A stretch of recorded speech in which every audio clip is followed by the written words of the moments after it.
Boa noite a todos, a graça e a paz do Senhor Jesus, amém. Que bom tê-los aqui, ainda que nessa noite um tanto quanto friorenta, mas que bom que o poderoso e gracioso Deus, bem como a sua palavra, estão aqui presentes para nos aquecer, para nos encorajar, para nos abençoar, para nos instruir nos caminhos do Senhor, a fim de que sejamos preparados, conforme Deus nos orienta na sua palavra, para toda a boa obra. Amém? Vamos abrir as nossas Bíblias. Eu vou pedir para os irmãos a gentileza de abri-las num texto do Antigo Testamento, que é o livro de 1 Samuel, no capítulo 2 e versículos 1 a 10. 1 Samuel, capítulo 2, versículos 1 a 10. Nós vamos meditar na noite de hoje sobre uma oração. Aliás, falamos sobre outra oração em cultos passados, quando mencionamos a oração do fariseu e do publicano, não é isso? Quando nós mencionamos sobre o Evangelho de Lucas. E agora nós vamos falar sobre outra oração que talvez apareça também no cabeçalho da sua Bíblia em itálico como cântico, o cântico de Ana ou a oração de Ana. Como os textos aqui presentes nos versículos 1 a 10, eles possuem uma métrica poética, é por isso que muitas Bíblias acabam de fato colocando no cabeçalho como cântico ou oração de Ana, mas eu vou enfatizar aqui nesta mensagem a oração de Ana em 1 Samuel 2, versículos 1 a 10, que diz o seguinte: Então Ana orou assim: O meu coração exulta no Senhor a minha força é exaltada. A minha boca dá risada dos meus inimigos, pois me alegro na tua libertação. Não há ninguém santo como o Senhor, não há outro além de ti, não há rocha como o nosso Deus. Não falem tão orgulhosamente, nem saia da sua boca tal arrogância, pois o Senhor é Deus sábio, é Ele quem julga os atos dos homens. O arco dos fortes é quebrado, mas os fracos são revestidos de força. Os que antes tinham muito agora trabalham por comida, mas os que estavam famintos já não passam fome. Até a que era estéril deu à luz 7 filhos, mas a que tinha muitos filhos ficou sem vigor. O Senhor tira a vida e a preserva. Ele faz descer a sepultura e faz dela subir. O Senhor é quem dá pobreza e riqueza. Ele humilha, mas também exalta. Levanta do pó o necessitado e do monte de cinzas ergue o pobre. Ele os faz sentar-se como príncipes e lhes dá lugar de honra. Pois os fundamentos da terra são do Senhor. Sobre eles estabeleceu o mundo. Ele guardará os pés dos seus santos, mas os ímpios serão silenciados nas trevas, pois não é pela força que o homem prevalece. Aqueles que se opõem ao Senhor serão despedaçados. Ele trovejará do céu contra eles. O Senhor julgará até os confins da terra. Ele dará poder ao seu rei e exaltará a força do seu ungido. Amém. Vamos agradecer a Deus e vamos suplicar a Ele que fale conosco na noite de hoje.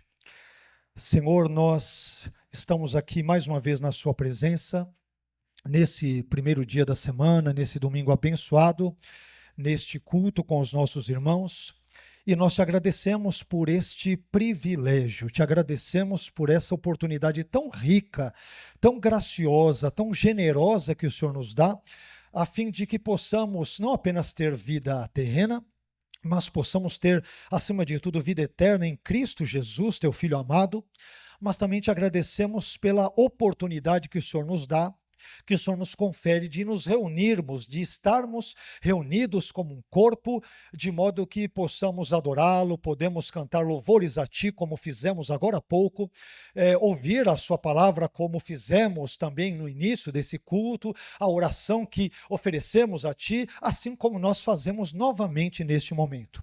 Mas, Pai, nós acabamos de ler esse trecho tão importante, esta oração, esse cântico tão abençoados e abençoadores da Tua serva Ana, Um cântico tão antigo, mas te louvamos, porque, embora seja antigo, ele não é ultrapassado, ele não está obsoleto, muito pelo contrário, ele é tão atual, é tão importante, Senhor, que nós estamos aqui reunidos para ouvir aquilo que o Senhor nos dirá por meio desse texto. E é por isso que nós te pedimos que o Senhor fale conosco nesta hora.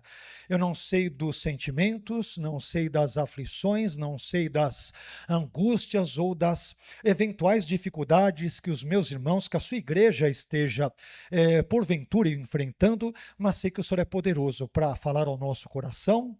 És poderoso para nos instruir nos teus caminhos e para nos dar conselhos, nos dar orientações, nos dar direcionamento na nossa vida por meio da sua palavra. Por isso, te pedimos mais uma vez, fale conosco, porque nós precisamos ouvir a sua voz e sermos por ela transformados. É o que nós te pedimos, em nome de Jesus. Amém. Deus abençoe, meu irmão. Por favor, pode se assentar.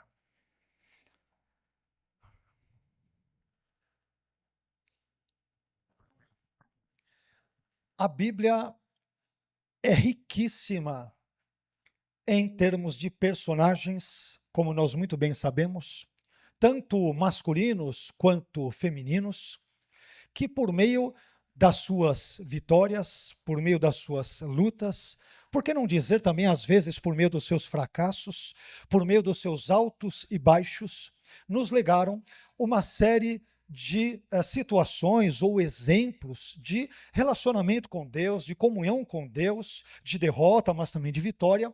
E por meio desses exemplos, quer às vezes positivos, quer às vezes também negativos, desses servos e servas de Deus do passado, nós podemos então ser instruídos no presente. E quando falamos sobre Ana, obviamente, não é uma exceção a essa regra, digamos que bíblica, que nós podemos perceber desde Gênesis até o Apocalipse. E quando falamos sobre Ana, meus irmãos, Ana é uma das personagens mais conhecidas, mais queridas e mais amadas das Escrituras. E quando lemos o primeiro capítulo do livro de 1 Samuel, nós descobrimos algumas informações importantes sobre Ana, relevantes sobre Ana, que nos ajudarão, creio eu, a entendermos melhor o teor geral desse trecho bíblico que lemos de 1 Samuel, capítulo 2, e versículos 1 a 10. Quando lemos 1 Samuel no capítulo 1, nós descobrimos, entre tantas outras coisas, que Ana era casada com um homem chamado Eucana, que a amava muito e com quem ela vivia em uma região montanhosa que pertencia à tribo de Efraim. E isso nós descobrimos em 1 Samuel, no capítulo 1, e versículos 1 e 5. Porém, a vida de Ana, como também a vida de qualquer servo de Deus e serva de Deus, qualquer cristão e qualquer cristã no nosso caso, a vida de Ana não era nada fácil. Ana tinha um grande problema para a sua época, que era a esterilidade. Ela não tinha condições de ter filhos. E nós sabemos que na cultura israelita da época, judaica da época, isso era visto como uma maldição, como algo ruim, como algo terrível, como algo angustiante e assim por diante. E por esta razão, por ela não poder ter filhos, Penina, que era a outra esposa de Eucana, constantemente a irritava. E nós encontramos esta informação em 1 Samuel, no capítulo 1, versículos 2, 5 e 6. Mas apesar disso tudo, nós descobrimos outro fator importante sobre Ana. Talvez o mais importante deles, que eu gostaria de mencionar para os irmãos na noite de hoje. Ana, apesar de todos esses problemas, apesar de ser estéril, apesar de não poder ser mãe, apesar de ser continuamente irritada pela sua competidora, como a Bíblia usa essa linguagem, que era Penina, apesar disso tudo, Ana era uma mulher profundamente piedosa, uma mulher temente a Deus. Ana temia Deus, e por isso ela subia todos os anos à casa do Senhor em Siló, a fim de prestar culto ao Senhor naquele lugar, que é o que nós descobrimos em 1 Samuel, no capítulo 1, e versículos 7 a 9. E aconteceu que em uma dessas tantas ocasiões em que Ana e o seu marido Eucana subiam até o templo em Siló, numa dessas ocasiões, Ana fez um voto ousado, corajoso a Deus. E ela prometeu-lhe que se Deus lhe desse um filho homem, ela então o entregaria, ela o devolveria ao Senhor, para que ele o servisse como nazireu durante todos os dias da sua vida. Fato este que encontramos em 1 Samuel capítulo 1 e versículo 11.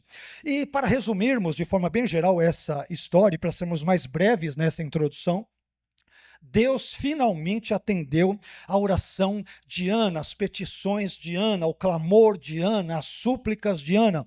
E então ela ficou grávida e deu à luz um filho, a quem chamou de Samuel, que quer dizer, entre outros possíveis sentidos, ouvido por Deus, para que ela nunca se esquecesse do milagre que Deus havia feito, que Deus realizara na sua vida, conforme descobrimos em 1 Samuel capítulo 1 e versículo 20. Então, depois de ter essa experiência marcante com Deus, em 1 Samuel, no capítulo 1, Ana dirige agora essa belíssima oração a Deus nesse trecho que nós acabamos de ler do capítulo 2 e que vai dos versículos 1 a 10.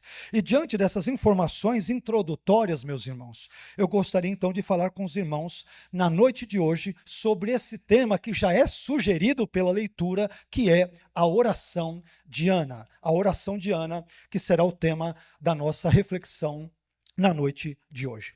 E quando nós analisamos essa oração de Ana nesses 10 breves, mas importantíssimos versículos, nós podemos descobrir pelo menos 8 importantes lições para a nossa vida. E é sobre cada uma dessas 8 lições que nós falaremos a partir de agora. Indo diretamente ao texto, e para a primeira dessas lições, eu descubro nesse texto, quando eu leio, em primeiro lugar, que a oração de Ana, meus irmãos, ela nos ensina que Deus é a verdadeira fonte da nossa alegria, da nossa força, como nós cantamos agora há pouco, e da nossa libertação.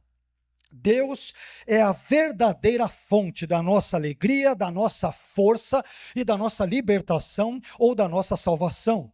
Dependendo da tradução bíblica, nós vamos ver aqui no texto, talvez a sua versão, a sua edição, a sua tradução da Bíblia esteja ligeiramente diferente.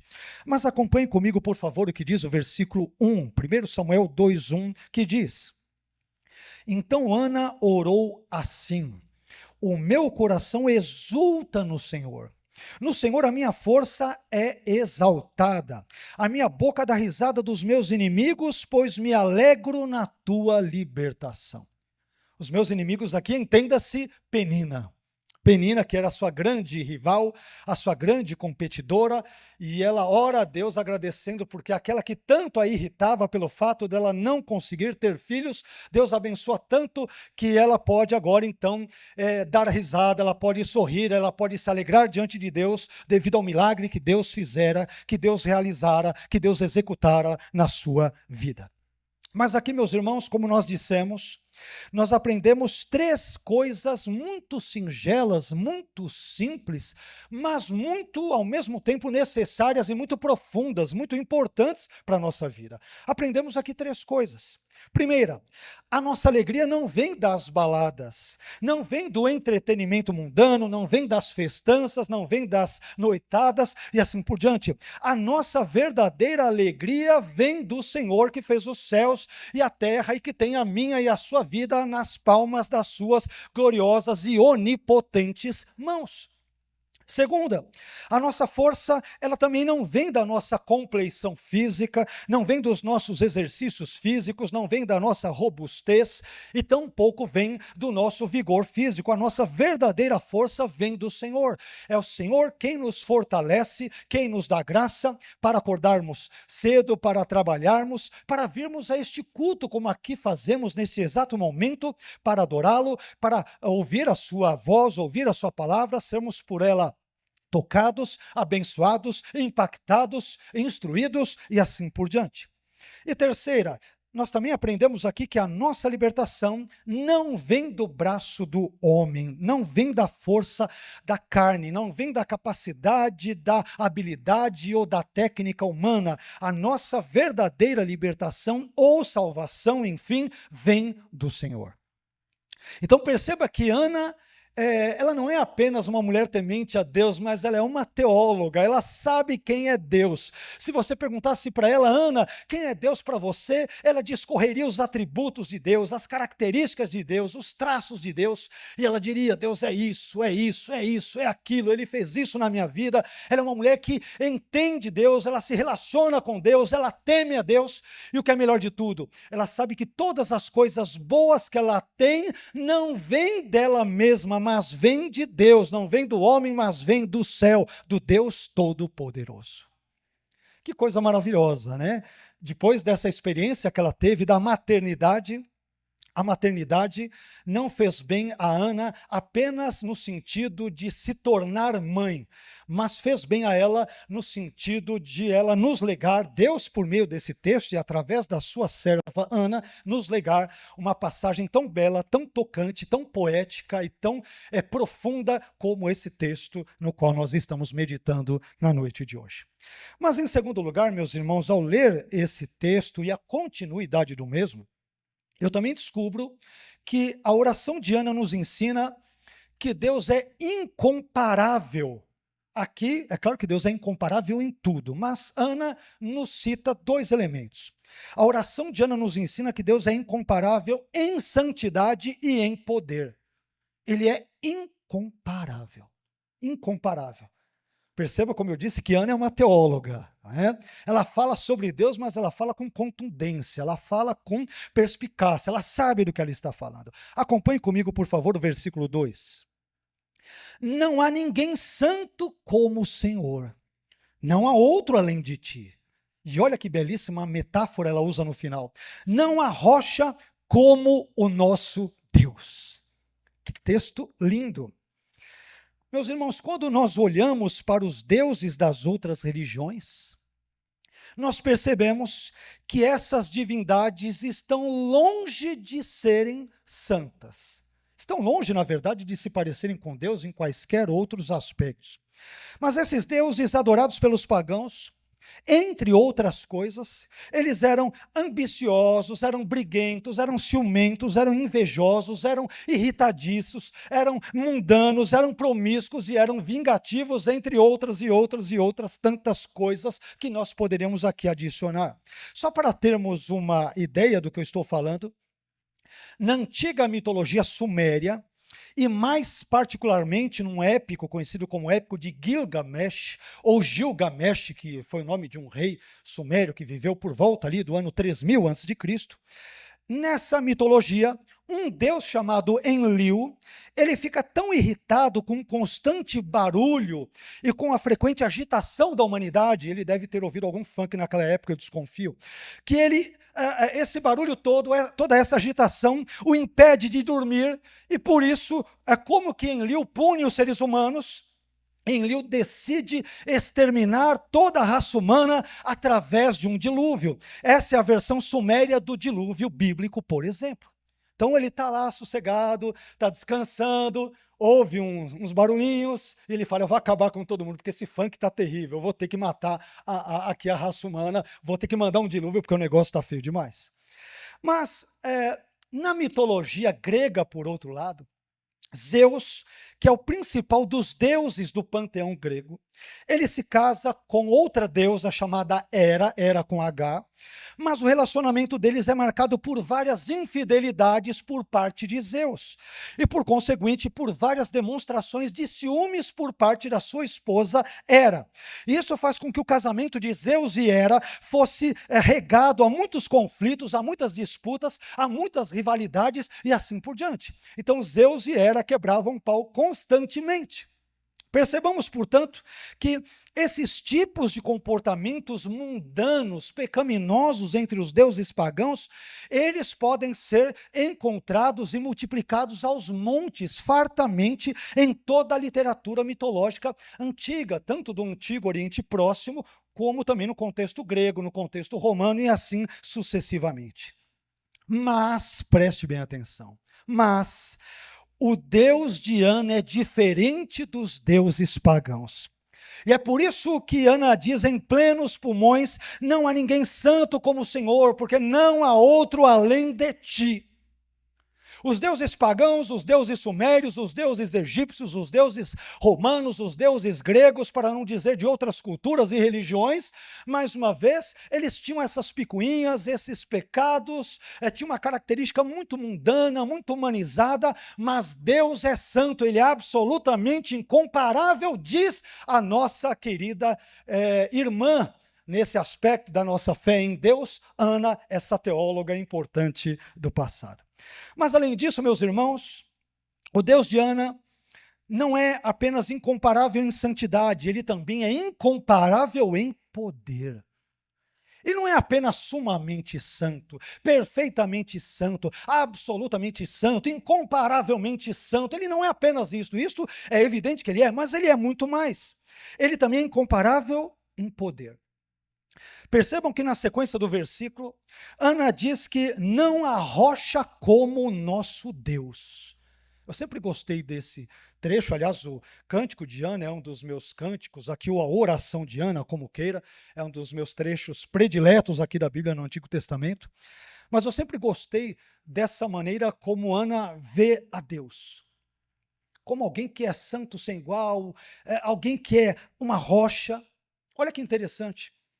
Como as rochas, elas são conhecidas por sua durabilidade, por sua estabilidade, por sua firmeza, por sua grandeza, por sua solidez e assim por diante. Então, Ana, dentro dos limites da sua linguagem humana, ela compara Deus a uma rocha, porque para Ana, Deus é forte, Deus é grande, Deus é firme, Deus é sólido, Deus é poderoso. Então, com que ela poderia compará-lo, ainda que seja com uma linguagem tão finita e tão pequena, tão apequenada, tão diminuta? Ele é uma rocha, ele é forte, ele é grande, ele é poderoso, ele é estável. Esse é o Deus a quem eu sirvo, diz Ana, e a quem nós também, enquanto igreja do Senhor Jesus, servimos igualmente.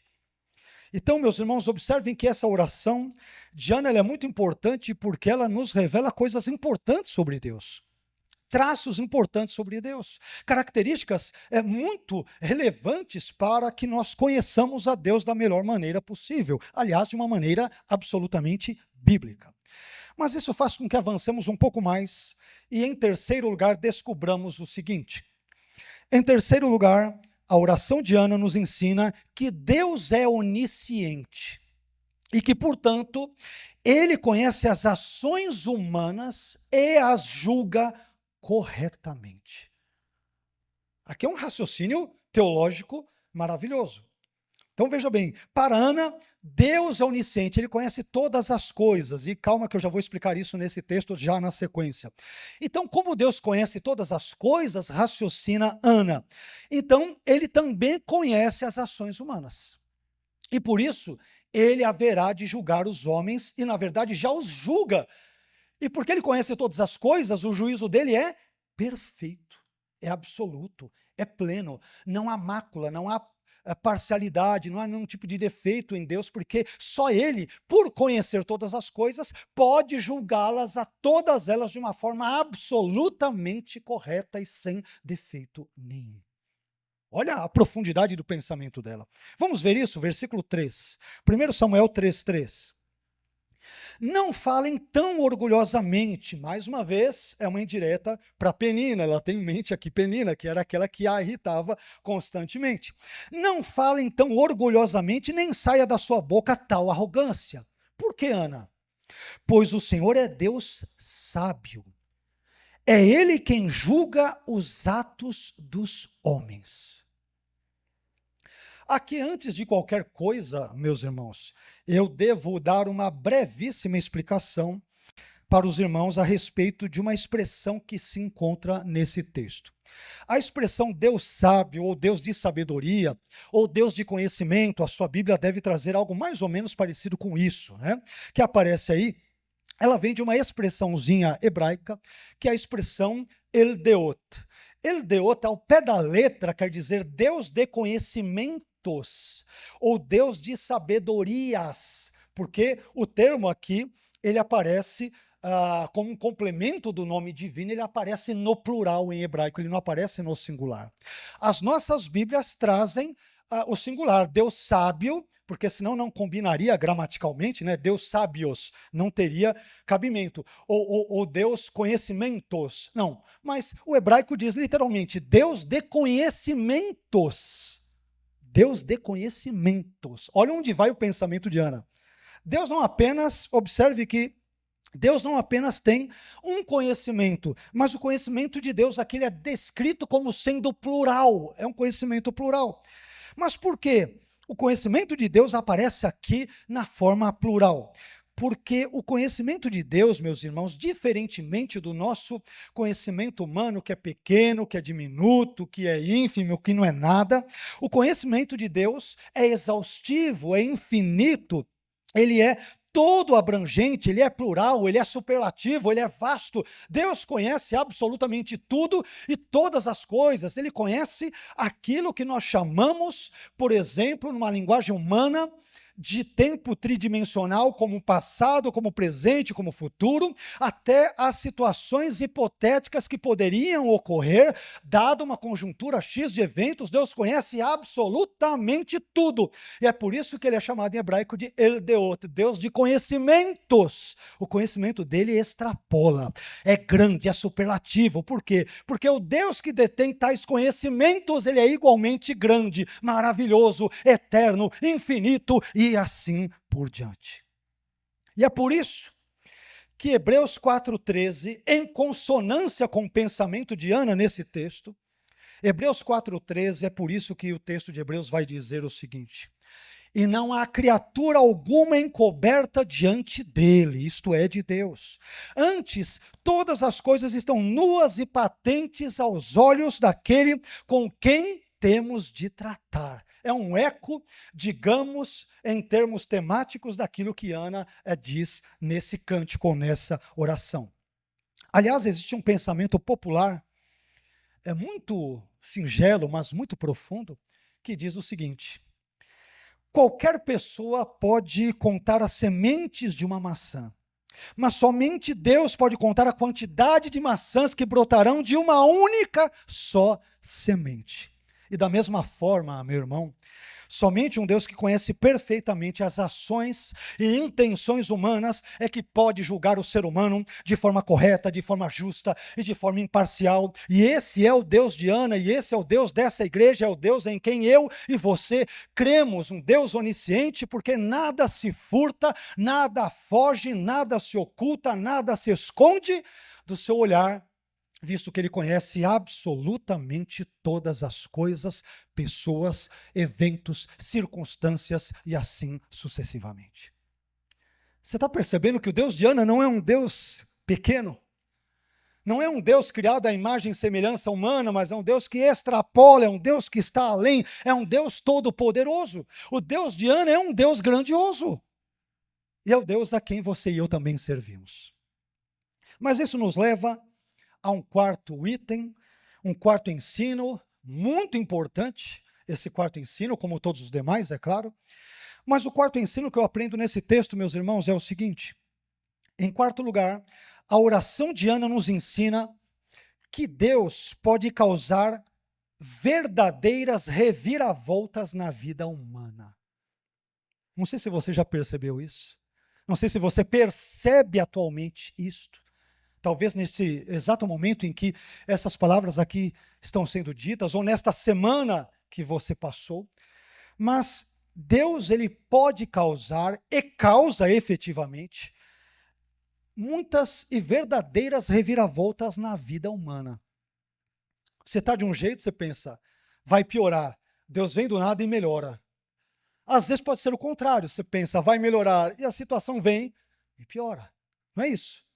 Isso, obviamente, tem tudo a ver com aquilo que nós falamos no outro domingo, sobre a incerteza do dia de amanhã, tem a ver, em termos de tema, tem a ver, mas Deus é especialista em realizar, em causar, em provocar, em produzir reviravoltas na vida humana. Ele é especialista. Vamos ver isso no texto? 1 Samuel capítulo 2, versículos 4 e 5, ainda dentro desta oração ou deste cântico de Ana. Olha só o que Ana vai dizer.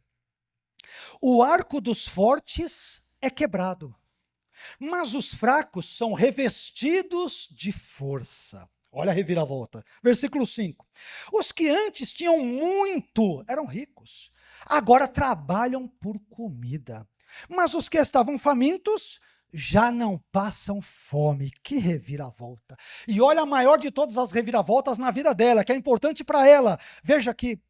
Até a que era estéril deu à luz 7 filhos. Mas a que tinha muitos filhos ficou sem vigor. Em outras palavras, Ana está dizendo, esse Deus a quem eu sirvo, que é incomparavelmente santo, que é incomparavelmente poderoso, que conhece todas as coisas e que, portanto, pode julgá-las corretamente como ninguém. Olha o pensamento dela onde vai. Esse Deus, um Deus tão grandioso, tão superlativo, tão maravilhoso, tão, espetacular como este Deus, ele pode causar verdadeiras reviravoltas na vida do ser humano. E foi o que ele fez na minha vida, diz Ana. Estão percebendo o raciocínio dela? Que lindo, que belo, que tocante. Esse Deus grandioso, vejam o que ele fez na minha vida. Ela dá 2 exemplos e termina com o 3º exemplo, dizendo, até a que era estéril, deu à luz 7 filhos. Mas já vamos falar sobre isso daqui a pouquinho, na sequência desse ponto. Mas perceba, meu irmão, que a oração de Ana, ela possui um forte tom pessoal, é claro, experiencial dela mesma.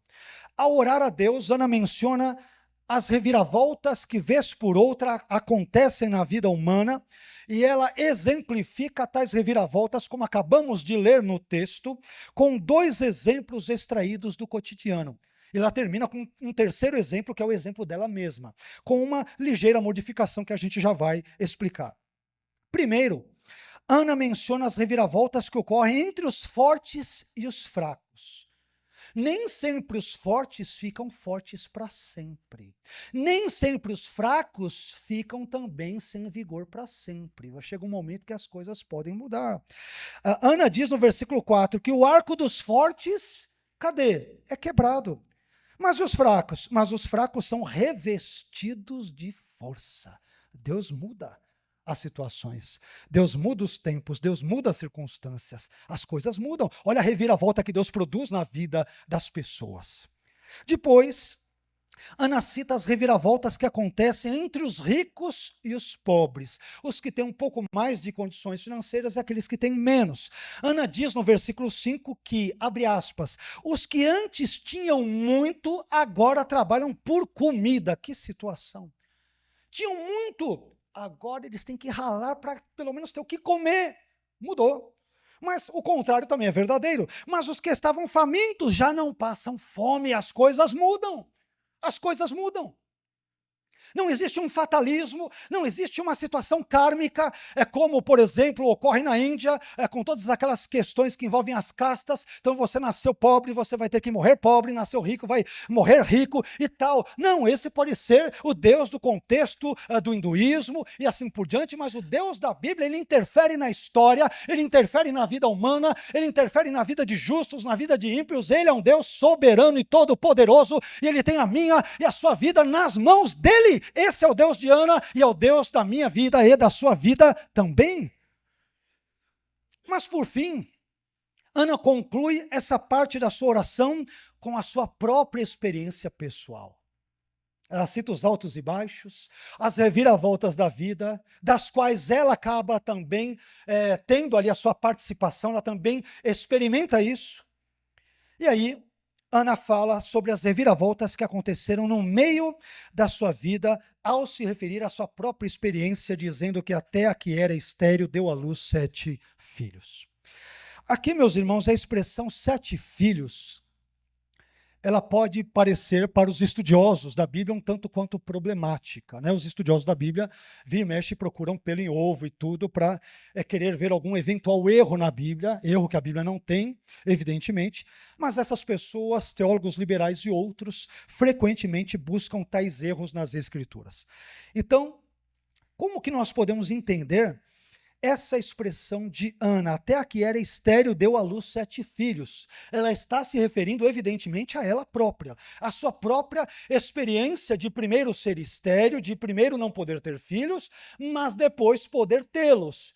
Mas quando a gente lê o texto bíblico, a gente descobre que ela não teve exatamente 7 filhos. Pelo menos a Bíblia não diz isso. Mas vamos acompanhar aqui. 1 Samuel capítulo 2, versículo 21.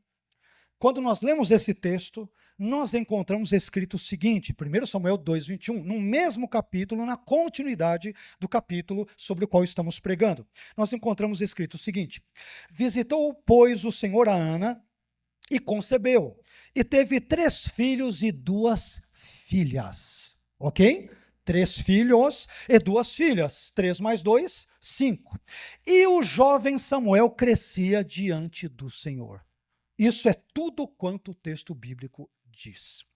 Então, meus irmãos, a leitura desse texto nos permite chegar a 2 conclusões possíveis. Aliás, vamos chegar até uma terceira. Ou Ana teve ao todo 5 filhos, e neste caso Samuel seria contado entre os 3 filhos homens que ela teve. Isso é absolutamente uma leitura bem natural do texto. Ou Ana teve ao todo 6 filhos, e neste último caso, Samuel ele estaria sendo contado à parte dos outros 3 filhos ou irmãos ali que ele tinha, ou que os filhos que Ana teve. Sendo assim, ou Ana teve 5 filhos, ou ela teve 6 filhos, de acordo com o texto bíblico. No máximo dá para você chegar até 6. 7 de jeito nenhum. Mas então, diante do que o texto bíblico diz, não sou eu que digo, é o texto bíblico que diz, se esse é o caso, por que Ana diz então que até aquela que era estéril deu à luz 7 filhos? Como? Se ela deu à luz 5 ou a 6 filhos? Como? É possível, e isso é o que é glorioso, é uma das coisas gloriosas da linguagem bíblica. É possível que Ana tenha usado aqui uma linguagem hiperbólica, já que nós estamos diante de um texto que é poético, é profundamente poético. A Bíblia respira e transpira poesia, a Bíblia é repleta de textos poéticos. Então, diante disso, é possível que Ana tenha usado aqui uma linguagem hiperbólica para expressar a tamanha bênção, a grandiosa bênção que Deus lhe deu, que era a bênção da maternidade. Ora, nós devemos nos lembrar que em termos tipológicos e numerológicos, quando nós estudamos a numerologia bíblica, nós descobrimos, entre outras coisas, que o número 7 na Bíblia, ele representa completude, perfeição, plenitude. O número 7 representa a obra perfeita de Deus. Portanto, ao dizer Ana, quando ela diz, até a que era estéril, deu à luz 7 filhos, Ana possivelmente estava querendo dizer que a obra de Deus na vida dela, ao possibilitar-lhe a concepção, que ela fosse mãe, foi uma obra perfeita. O que Deus fez na vida dela é perfeito. E não poderia ser diferente. Amém, irmãos? Um Deus perfeito jamais poderia fazer obras imperfeitas. Se ele é perfeito, isso quer dizer que a palavra dele é perfeita, a providência dele é perfeita, a soberania dele é perfeita, a santidade é perfeita, a firmeza dele é perfeita, o seu conhecimento total e pleno, absoluto é perfeito. Tudo que Deus faz, fez e fará é absoluto, é plenamente, é perfeito em todos os sentidos e em todos os aspectos. Mas em meio a tudo isso, o que chama a nossa atenção aqui, aliás, tudo chama a nossa atenção no texto bíblico, mas diante de tudo o que nós dissemos, o que chama a nossa atenção aqui, nesse trecho bíblico sobre o qual estamos meditando, nesse ponto, no 4º ponto por enquanto, é que o Deus da Bíblia, novamente me permitam realçar esse elemento, o Deus da Bíblia é um Deus que frequentemente produz modificações, mudanças, transformações e reviravoltas na nossa vida. Na grande gangorra da vida, ou na grande roda gigante da vida, se você quiser essa outra analogia, essa outra metáfora, ora nós estamos em cima e ora nós estamos embaixo. Às vezes, Deus diz sim às nossas orações, mas às vezes Deus simplesmente diz não. Às vezes, meus irmãos, Deus ele abre certas portas, mas às vezes Deus também fecha muitas portas. Às vezes Deus fala, mas às vezes Deus também permanece num silêncio ensurdecedor. Seja como for, a oração de Ana nos ensina que Deus pode causar, e verdadeiramente efetivamente causa, verdadeiras reviravoltas na vida humana. Então, quem anda com Deus, quem crê em Deus, quem teme a Deus, quem confia em Deus, quem acredita em Deus e nas promessas de Deus e na palavra de Deus e assim por diante, não deve se surpreender, não deve se assustar se a sua vida experimentar, vez por outra, determinadas reviravoltas. O Deus da Bíblia é um Deus que provoca reviravoltas na vida dos seres humanos. Percebam como a teologia de Ana é profunda numa oração. Quanta teologia profunda, e mais do que profunda, bíblica. Bíblica. Nós aprendemos na oração de uma mulher que experimentou um milagre tão grandioso da parte de Deus, isso mexeu tanto com ela, que ela explodiu num louvor, numa adoração e numa oração, repletos de teologia. Deus é isso, Deus é aquilo lá, Deus faz, Deus acontece, é Deus e Deus. Esse é o Deus de Ana. Que coisa maravilhosa. Mas isso faz com que avancemos um pouco mais, e no quinto ponto, descobramos, em consonância com o que vimos até agora, a gente também aprende, em quinto lugar, que a oração de Ana nos ensina que Deus age providencialmente na história.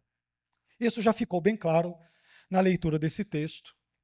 Sobretudo, no quarto ponto, no ponto que nós acabamos de mencionar, que Deus age providencialmente na história. Mas os próximos versículos vão sublinhar, vão destacar essa verdade bíblica de forma ainda mais contundente. Vamos ler isso? 1 Samuel capítulo 2, versículos 6 a 8. Perceba que Deus é tudo para Ana, a oração dela fala sobre Deus, Deus é o centro da vida, da oração dela, da fé dela, e é por isso que nós encontramos o seguinte nos versículos 6 a 8, parte A. O Senhor tira a vida e a preserva. Ele faz descer a sepultura e dela faz subir. O Senhor é quem dá pobreza e riqueza. Ele humilha, mas também exalta. Levanta do pó o necessitado e do monte de cinzas ergue o pobre. Ele os faz sentar-se como príncipes e lhes dá lugar de honra. Olha só, a providência divina agindo nos bastidores da história. Meu irmão, nesse ponto, nesse quinto ponto da nossa mensagem, a belíssima oração de Ana nos fala sobre a providência divina que há por trás dos acontecimentos humanos, por trás da história humana, para não dizer por trás do cosmos, do universo como um todo. E quando falamos sobre a providência divina, nós queremos dizer com isso algumas coisas que é importante que todo cristão saiba, todo cristão deve conhecer essas coisas. Quando falamos sobre a providência divina, Deus é um Deus que é providencial, o agir de Deus é providencial e tal, isso quer dizer exatamente o quê? Numa linguagem popular. Quando falamos sobre a providência divina, nós queremos dizer que Deus criou o mundo, que Deus sustenta o mundo, que Deus governa o mundo, que Deus controla os acontecimentos desse mundo em direção ao cumprimento dos seus sábios, santos e gloriosos desígnios, propósitos, fins e objetivos. Isto significa dizer, em outras palavras, que a nossa vida, a minha e a sua vida, a vida de todas as criaturas, animais, plantas, astros, galáxias, planetas, estrelas, de tudo, de absolutamente tudo. Isto significa dizer que a nossa vida, por exemplo, não é regida pelo acaso. por acontecimentos fortuitos, por um destino cego ou por uma força impessoal e aleatória. A nossa vida, meus irmãos, ela é governada por um Deus todo-poderoso e todo-sábio, que tem as rédeas da história nas suas onipotentes mãos. Portanto, descanse na providência divina, porque Deus sempre sabe o que Ele faz e o que Ele permite que aconteça. Eu já disse para os irmãos em outros momentos, em outras pregações, em outras situações, que a doutrina, o ensino bíblico da providência divina, desse Deus que cria todas as coisas, mas que as preserva, as sustenta, as dirige, assim por diante, isso é um resumo do que é a providência divina. Esse é o tipo de ensino que deveria provocar paz no nosso coração. Deveria produzir mais confiança e fé no nosso coração em Deus, na sua palavra e nas suas promessas. Por quê? Porque nós não cremos em um Deus, como Ana disse, tomando de empréstimo as palavras de Ana, que é como os outros deuses. Ele é incomparável, incomparável. Ninguém é semelhante a ele. Não há santo como o Senhor, não há outro que eu conheça, não há nenhuma rocha como o nosso Deus, diz Ana. Deus é inigualável, Deus está longe de qualquer comparação. Toda comparação que envolva Deus, ela é pequena, ela é pobre, ela é ruim, ela é péssima. A tentativa pode ser boa, mas Deus ele extrapola, ele está além de tudo. Então, meus irmãos, se nós cremos em um Deus que controla o universo, que criou o mundo com a sua palavra, que sustenta a minha e a sua vida, que permite-nos viver e permite que o ar de uma forma misteriosa entre nos meus e nos teus pulmões e entre em lugares e circunstâncias que eu nem sei o caminho que ele faz e tudo, mas ele trabalha nesse sentido todo. Ele sabe o que faz ou o que permite que aconteça de bom ou de ruim, de uma perspectiva humana, falando em termos humanos, na minha vida e na sua vida. Ele sabe de tudo. Ele governa sobre tudo. Não há uma miserável bactéria, um miserável vírus, um organismo unicelular, um mosquito, o que quer que seja, pense na criatura mais ínfima, menor que existe, que esteja fora desse governo soberano e todo-poderoso e todo-conhecedor, desse Deus que age providencialmente na história. Isso quer dizer que a minha vida e a sua vida está no pacote. Amém? Você pode pensar que não. Mas por que Deus permitiu isso na vida de fulano e cicrano? Meus irmãos, nós estamos diante de um Deus que é o Deus da providência. E agora a gente entendeu o que é a providência. A nossa vida está nas mãos dele. Mas por que Deus permitiu que eu ficasse doente naquele dia? Eu não sei, mas está nas mãos dele. Por que Deus permitiu que o meu familiar experimentasse isso, aquilo? Eu não sei, mas Deus sabe, porque segundo Ana, segundo a palavra de Deus antes de Ana, Ele conhece todas as coisas. Ele sabe o que faz, o que Ele permite, diferentemente de nós. Irmãos, e esse tipo de Deus, que é o Deus único, Deus das Escrituras, deveria provocar paz, esperança, fé e confiança no nosso coração. Eu não sei como será o meu dia de amanhã. Nem sei até mesmo se estarei vivo nele, como mencionamos em outra mensagem. Mas Deus que é atemporal ou supratemporal, essas coisas humanas, tridimensionais de passado, presente e futuro, Ele está em todas elas. Ele é criador do tempo, Ele é senhor do tempo, é soberano sobre o tempo. E é, acima de tudo, soberano e senhor sobre a minha vida e sobre a sua vida. Então não temamos, porque o nosso Deus é maior do que tudo e do que todos. Esse é o Deus de Ana, meus irmãos. É o Deus da minha vida, o Deus da sua vida. Amém. Mas caminhando um pouco mais adiante, eu mencionei 8 pontos, e nós estamos no 6º agora. Em 6º e antepenúltimo lugar, ao ler esse texto, eu descubro sobre a oração de Ana o seguinte: a oração de Ana nos ensina que Deus, como nós mencionamos, Deus é o Criador do mundo. Deus é o Criador do mundo. Que adianta um Deus que age providencialmente, que sustenta e tudo, mas não foi Ele que criou? Como assim? Foram outros deuses? Não. A teologia de Ana é completa. Não tem aqui lacunas, é completa. Versículo 8, parte B. Pois os fundamentos, 1 Samuel 2, 8, parte B. Pois os fundamentos da terra são do Senhor. Sobre eles estabeleceu um mundo. Ô Ana, quem foi que criou o mundo e estabeleceu ele? Foi Deus. Esse que é incomparavelmente santo, incomparavelmente firme como uma rocha, que conhece todas as coisas e julga corretamente. Esse Deus único, inigualável, incomparável, ele também criou o mundo. Então, para quem criou o mundo, que dificuldade haveria em me dar 5 ou 6 filhos? Para quem criou tudo, qual a dificuldade? Nenhuma. Vocês estão entendendo o raciocínio de Ana? Qual é a dificuldade? Qual é a impossibilidade? Qual é o grau de problema para um Deus que criou todas as coisas, sustenta todas, dirige tudo providencialmente, é Senhor dos céus, da terra, do mar, dos anjos, dos demônios, das estrelas, das galáxias, dos planetas e da menor bactéria ou vírus? Qual é a dificuldade que há para um Deus como esse transformar uma estéril numa mãe de 5 ou de 6 filhos? Qual é o problema para esse Deus? Nenhum. Perceba, meu irmão, que Ana possui uma forte, uma robusta teologia da criação. Para Ana, o mundo não surgiu a partir do nada. Para Ana, a matéria não é eterna, não existiu desde sempre, ela foi criada. Para Ana, meus irmãos, a criação exige a existência de um Criador. Ora, um belo prato exige a existência de um cozinheiro, não é isso?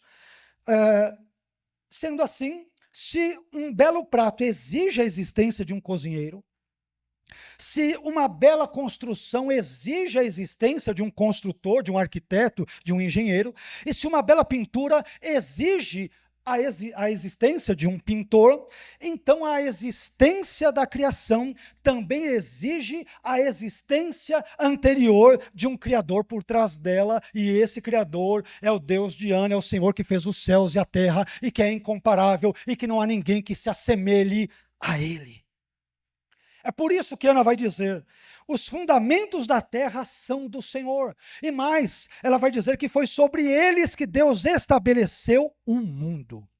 Para Ana, o mundo tem um causador, o mundo tem um criador, o mundo tem um divino arquiteto ou um divino engenheiro, como queira, por trás de si. O mundo tem um originador, ele tem uma fonte, ele tem um nascedouro. E este nascedouro se chama Deus.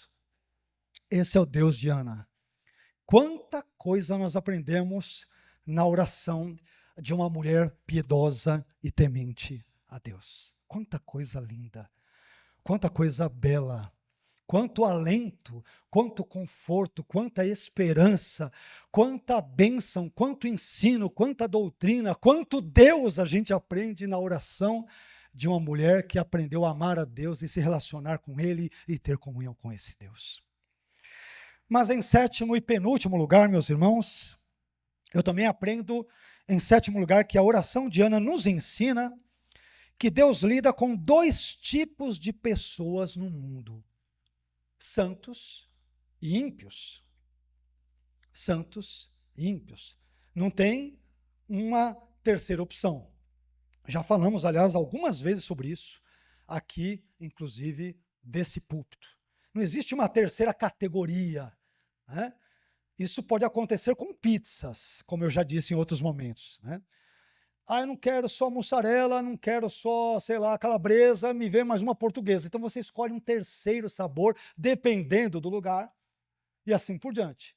Então isso funciona muito bem com pizzas, isso não funciona com seres humanos. Não existe um terceiro tipo de ser humano, ou é crente ou é ímpio. Não tem outra categoria, biblicamente falando. Tá? Biblicamente falando, não estou falando em termos sociais, não, estou falando em termos bíblicos, em termos de fé cristã. Só existem 2 tipos de pessoas. Vamos ver aqui? 1 Samuel capítulo 2, versículos 9 a 10, parte A. Ana continua dizendo, ele, ou seja, Deus é o assunto central de Ana na sua oração. Ele guardará os pés dos seus santos. Ela fala isso com experiência própria, ele fez isso comigo. Tinha uma tal de Penina que não parava de me encher as paciências, mas Deus me guardou, Deus me abençoou. Eu era estéril por ter filhos, enfim, Deus agiu na minha vida. Então ela fala a partir da experiência dela. Ele guardará os pés dos seus santos. Mas e os ímpios, Ana? Mas os ímpios serão silenciados nas trevas, pois não é pela força que o homem prevalece. Que mulher crente essa daqui, que teóloga. Versículo 10, parte A. Aí ela continua a falar sobre os ímpios. Ela se detém no assunto dos ímpios nesse ponto da sua oração. Aqueles que se opõem ao Senhor serão despedaçados. É uma linguagem muito enérgica, muito vigorosa. Ele, ou seja, Deus, trovejará do céu contra eles. E ela termina dizendo na parte A que o Senhor julgará até os confins da terra. O Deus de Ana não é um Deus provinciano, bairrista, não é um Deus de uma tribo, de um clã, é o Deus da tribo X, de meia dúzia de pessoas e tal. O Deus de Ana é um Deus cósmico, ele é juiz de toda a terra. Ele é Deus de tudo e de todos, incluindo aqueles que não o veem como Deus, daqueles que não o reconhecem como Deus. Ele é Deus de todos, sem exceção. Estão percebendo o tamanho do Deus de Ana? O Deus da Bíblia, o Deus dessa igreja, o meu Deus, o seu Deus, estão percebendo?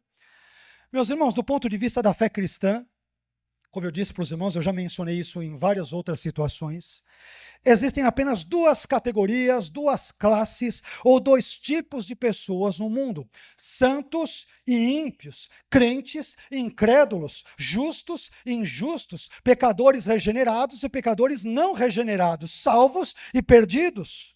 Não existem três tipos de pessoas no mundo, mas existem apenas dois tipos de pessoas no mundo: santos e ímpios. Portanto, a conclusão óbvia é: ou você é santo, ou você é ímpio. Não estou falando de times, né? Não, professor, não sou Santos, mas sou Palmeiras.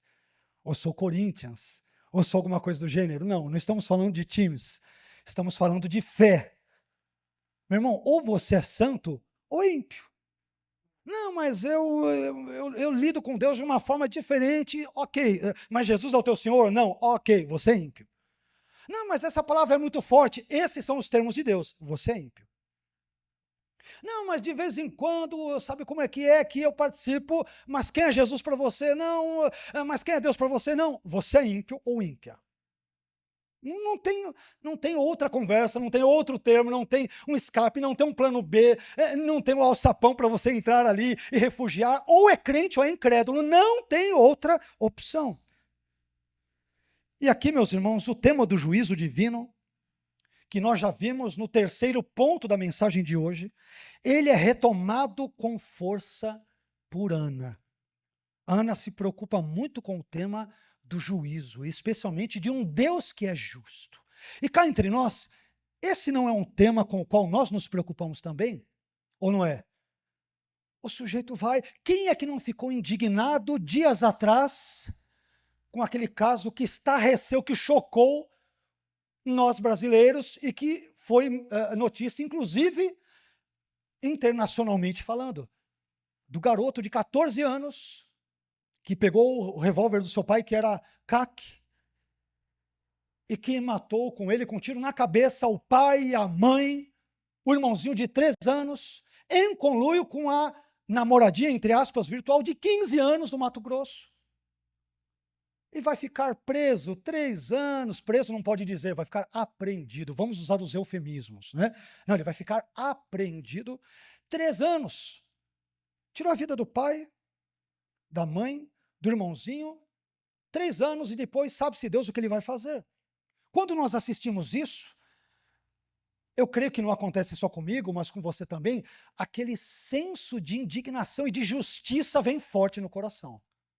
Sobretudo no Brasil, com as leis que nós temos, para não entrar em outros detalhes, para não ficarmos mais indignados ainda. Não é assim que a gente fica?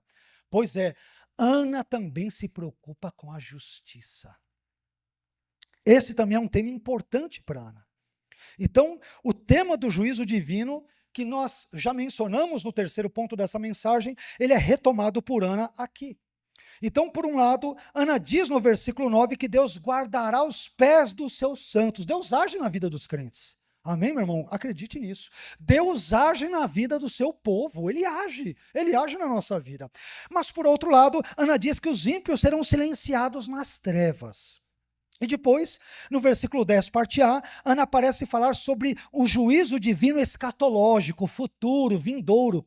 Não é só um juízo pontual e temporário, parece que ele é um juízo mais amplo. Aliás, os estudiosos desse texto de Samuel quase que são unânimes também nessa percepção, e eu sou favorável a esse tipo de pensamento. Então, no versículo 10, Ana parece falar sobre o juízo divino escatológico, futuro, vindouro, que virá sobre os ímpios. Ana diz no versículo 10, na parte A, que aqueles que se opõem ao Senhor, que são contra ele, e portanto são ímpios, serão despedaçados. E ainda diz mais, ela diz que o Senhor julgará até os confins da terra, falando ao que parece, novamente, sobre o juízo divino futuro que virá sobre o mundo. Sobre o mundo. Meus irmãos, Deus é um Deus de amor, de compaixão, de misericórdia, de paciência, de paz. Ele é tudo isso e muito mais do que isso, é verdade, a Bíblia diz, nós sabemos disso. Mas Deus também é um Deus puro, santo e justo, e por isso, no devido tempo, que é o tempo de Deus e não o nosso tempo, Deus haverá de julgar o mundo. E quando esse dia chegar, eu te pergunto, quem você será nesse julgamento? Você será um justo ou será um injusto ou uma injusta? Você será um crente ou será um descrente? Você será um pecador regenerado ou você será um pecador não regenerado? Não há uma terceira opção. Ou somos de Deus ou não somos. Ou estamos ao lado de Deus ou agimos, vivemos, atuamos contra ele, o seu reino, a sua palavra, os seus valores e assim por diante. E no final das contas, no fim do mundo, Deus haverá de julgar a todos. Por que, Ana? Porque ele conhece todas as coisas, ele é um Deus de conhecimentos. E por conhecer tudo plenamente, ele tem capacidade como ninguém de julgar justamente todas as ações, pensamentos, intenções, inclinações humanas no tempo dele e do jeito dele. Isso faz com que cheguemos ao oitavo e último ponto. Em oitavo e último lugar, a oração de Ana, meus irmãos, nos ensina que Deus, por meio de sua palavra, a palavra de Deus, deve orientar a nossa esperança quanto ao futuro. O futuro é incerto de uma perspectiva humana e, em certo sentido, terrenamente falando, do ponto de vista da eternidade, não. Agora vamos ver o que Ana diz aqui em 1 Samuel 2, versículo 10, parte B, a última parte da nossa mensagem. Ela diz algo que parece destoar um pouco da oração dela, mas nós já vamos entender o porquê. 1 Samuel 2, versículo 10, parte B. Ele, ou seja, Deus, dará poder ao seu rei e exaltará a força do seu ungido. Então ela fala sobre Deus isso, aquilo, ninguém é santo como Deus, ninguém é forte como ele, ninguém conhece como ele é inigualável, ele é justo, ele é juiz, ele vai guardar os santos, vai julgar os ímpios, ele vai julgar o mundo todo e tal. Aí chega num momento que parece que ela não dá seta, parece que um assunto cai de paraquedas, ela diz, não, e esse Deus, ele vai dar poder ao seu rei e exaltará a força do seu ungido. Como assim? Se nem existia rei ainda na época dela. Saul só vai surgir depois e Davi ainda um pouco depois. E ao que tudo indica, o rei sobre quem ela fala aqui é Davi, embora ela não o mencione nominalmente. Mas veja bem, meu irmão, se nós quisermos saber como será o futuro, não devemos consultar os adivinhos, os cartomantes ou o horóscopo. Se quisermos saber como será o futuro, devemos consultar a palavra de Deus, porque a palavra de Deus diz como o nosso futuro será. Observe que nessa parte final da sua oração, Ana, ela cita um personagem, como eu disse, que até então ele era inexistente em Israel, que era a figura do rei. Israel desconhecia o que era a figura de uma pessoa reinando sobre si até esse momento. Tinha os juízes, não é isso? Aliás, 1 Samuel, em certo sentido, ele é parte quase que final ali do período dos juízes, quando nós temos aquela situação trágica de apostasia, um pouquinho de fé, as pessoas clamam a Deus, Deus levanta um juiz, levanta um Otniel da vida, um Jefté, levanta um Sansão, levanta uma Débora, mas as pessoas voltam a pecar e Deus pune, e as pessoas se arrependem, e Deus dá um refrigério de novo, e fica aquela questão cíclica no livro de Juízes. 1 Samuel, ele é um finalzinho desse período caótico e apóstata em termos espirituais da vida de Israel. Então não havia rei até então. Então Ana, ao citar um personagem que ainda não existe, fez com que muitos estudiosos, sobretudo estudiosos de linha liberal, um pouco mais incrédulos e assim por diante, um pouco mais céticos, fez com que muitos desses estudiosos negassem que essa oração tivesse sido feita por Ana. Porque como assim? Ela vive antes da monarquia, antes que Saul subisse, pelo menos nesse ponto da história bíblica, nesse ponto, antes que Saul e Davi subissem ao trono. Então, como ela fala de rei? Não, esse texto aqui deve ser tardio, ela não deve ter profetizado coisa nenhuma, a profecia não existe, isso aqui é um texto deslocado do seu contexto, alguém que fez uma emenda redacional aqui tempos depois e não sei mais o que. Mas, meus irmãos, desde a época de Moisés, já se sabia que Israel, no tempo certo, no tempo de Deus, haveria de ter um rei. Isso pode ser visto, por exemplo, em Deuteronômio, no capítulo 17, versículos 14 a 20. Está lá muito claro, muito explícito, para quem quiser ler. Mas então, quando Ana diz em sua oração que Deus dará poder ao seu rei e que Deus exaltará a força do seu ungido, é a mesma coisa, um paralelismo sinonímico, como os estudiosos dizem, como é que Ana sabia disso se nem havia rei em Israel até aquele presente momento? Como que ela sabe disso? Primeiro, Ana sabia disso porque ela certamente conhecia as Escrituras.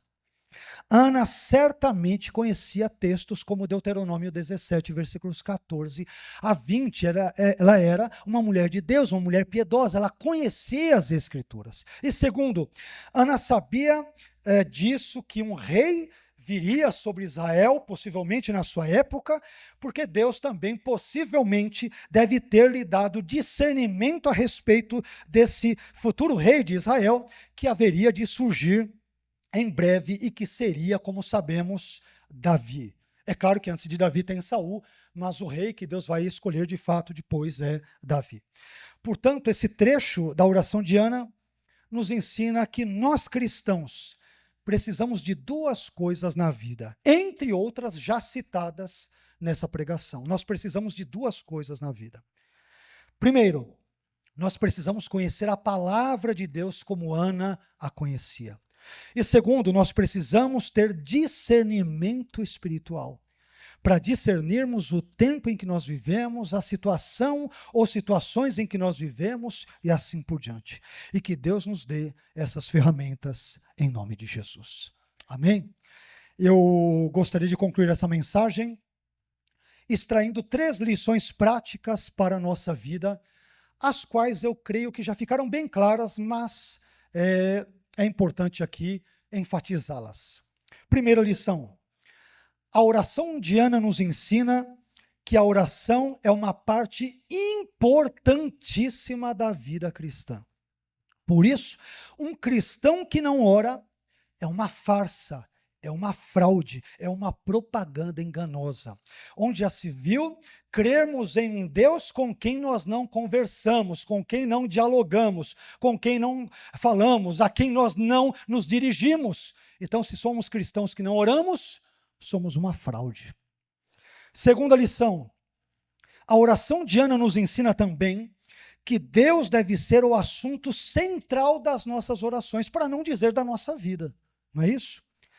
Você deve ter percebido nesse texto de 1 Samuel 2, versículos 1 a 10, e ao longo dessa pregação, que a oração de Ana é profundamente teocêntrica. Ou seja, a oração dela é centrada em uma pessoa que se chama Deus. A gente percebeu isso, né? Tudo para Ana é Deus. Ana se alegra em Deus. Deus fortalece Ana. Deus é o libertador de Ana. Deus é incomparável. Deus conhece todas as coisas. Deus é juiz. Deus é uma rocha inigualável. Deus é um santo com quem ninguém se compara. Deus é isso. Deus faz aquilo. Então, o assunto de Ana é Deus, Deus, Deus e Deus. Ana tinha 3 assuntos prediletos na sua teologia. O primeiro era Deus, o segundo era Deus e o terceiro era Deus. Deus, Deus e Deus. Por fim, terceira lição. A oração de Ana nos ensina a confiarmos em Deus e a descansarmos nele. Quando nós examinamos a oração de Ana, e nós pudemos fazer isso, ainda que brevemente nesta noite, nós percebemos que Deus é retratado nela como o Deus criador, o Deus provedor, o Deus sustentador, o Deus governante, o Deus que é o direcionador da história. E por essa razão, meus irmãos, um Deus como este é absolutamente digno da nossa confiança, da nossa esperança e da nossa fé. Portanto, confiemos no Deus retratado por Ana nessa belíssima oração. E que esse Deus guie os meus e os teus passos. Esse Deus abençoe o nosso casamento, a nossa família. Esse Deus seja glorificado em nossas vidas e também por meio delas. Hoje e sempre, em nome de Jesus. Amém. Amém? Vamos ficar em pé?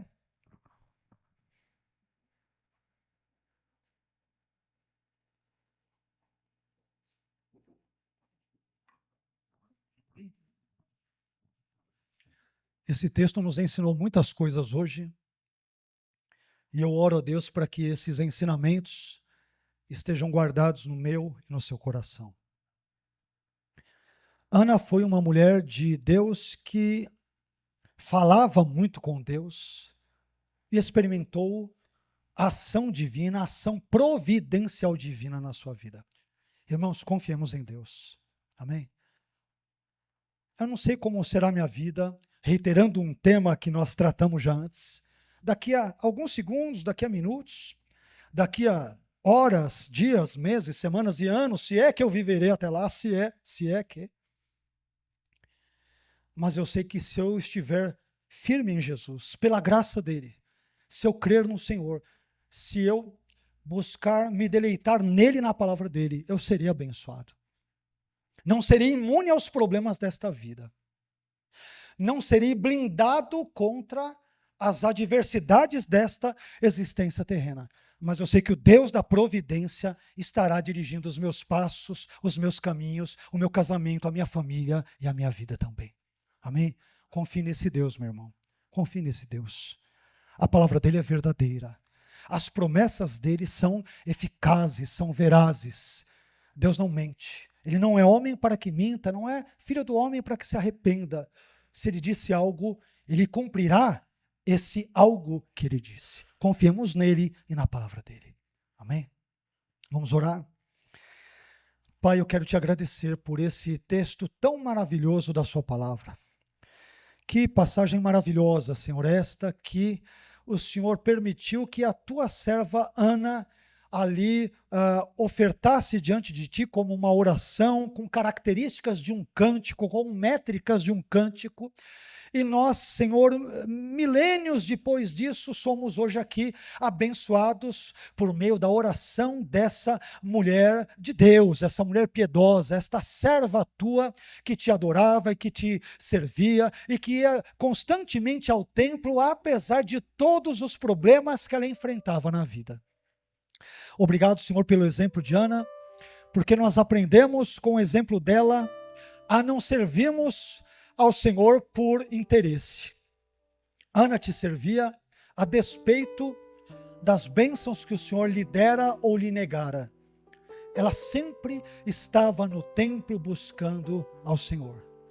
Mesmo quando o Senhor não lhe deu um filho tão almejado, ela sempre esteve ali, não sabemos quanto tempo isso durou, muito possivelmente muitos anos, mas ela sempre estava na sua presença orando, chorando, buscando a sua presença, sendo uma serva fiel ao Senhor.